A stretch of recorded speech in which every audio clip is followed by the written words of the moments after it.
Pretty good on time, I'm thinking, peoples. I'm going to share with you three, and I'm looking at the time if you wanted to go through another round. I don't know with 45 if we should have 2 or 3 poems. That is all up to each. Tom is saying 3, so do whatever you're comfortable with if we do another round. I'm going to share with you 3 poems that appear in the Down in the Dirt May to August issue collection book that's titled A Library of Collaboration. Hey, I'm in a library and we're all collaborating here while we talk and share our poetry. So that's an appropriate title. These are 3 poems that are in this book. Haha, I'm thinking I'm finding it right here. But that also appear in, The Universe is in Your Hands. Might as well share them both off as well, as long as I possibly can. These are in both of these books, and they're about different locations throughout the country. Short pieces, so I hope you like them. This first one is titled One Summer, Arizona. I met your roommate, your friends, drank iced mochas at the coffee plantation due to the Arizona heat. One lonely afternoon, I walked to your apartment's pool area to catch a few rays. Since it was just after lunch, I thought I smelled something grilling, sizzling. So I looked all directions to see who was barbecuing. No one was in sight. I turned my head down in the heat and inhaled. And I realized that I was smelling my own burning flesh. It was 120 degrees Fahrenheit that day. So I decided maybe that was enough sun for me. Mesa, Phoenix, Scottsdale, it may have been fun, but this is all I can remember. The heat of Arizona smelled like burning flesh. Next one, which I might show you an image from because it's harder to see it in the book, is a short one titled One Summer, California. I know we had our differences, but I was looking forward to seeing you, seeing Southern California, the stores, the glamour, the beaches, the commercialism. I even brought a nice dress for the decadence I'd face.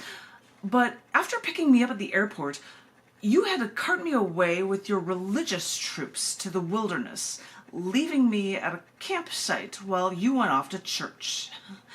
And I sat there for days watching us become bloodthirsty. We were trying to hurt each other. We were like animals.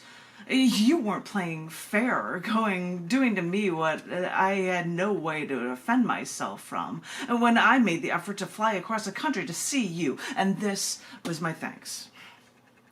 But at least I got to see the redwood forests. And, Tom liked that.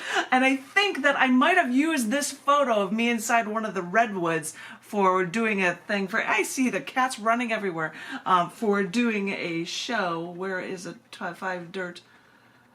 I've just lost it. It smelled like burning flesh.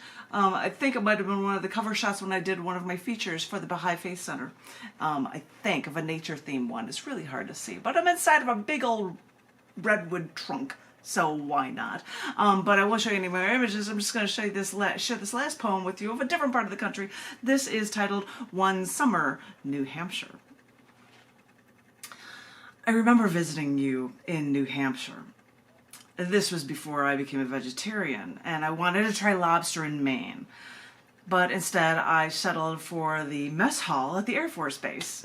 You see, while you were at work one day, your mom showed me a private room in the hall that your parents used for their wedding anniversary dinner once. And one elaborately set table for 2, china cabinets, a couch, a roaring fireplace. I reserved it, was about to give my credit card to the woman behind the window at the front when your father showed up. In full uniform. I swear I didn't know a uniform could hold that many badges and ribbons and medals on it. But he saw us. He looked at the woman behind the glass and said, "I'll get that." And I said, "Oh, no. But he just looked at the woman again and I just nodded. So I grudgingly said thank you. While you were still at work, I went home, put on a black velvet dress, and I waited. When you got back, I told your brother and sister to say that I had changed our plans and that I was in the bathroom. You started banging on the bathroom door, and when I opened it, you were stunned. You were wearing a uniform that looked like a gas station attendant's, and there was me, completely dressed up for a formal dinner.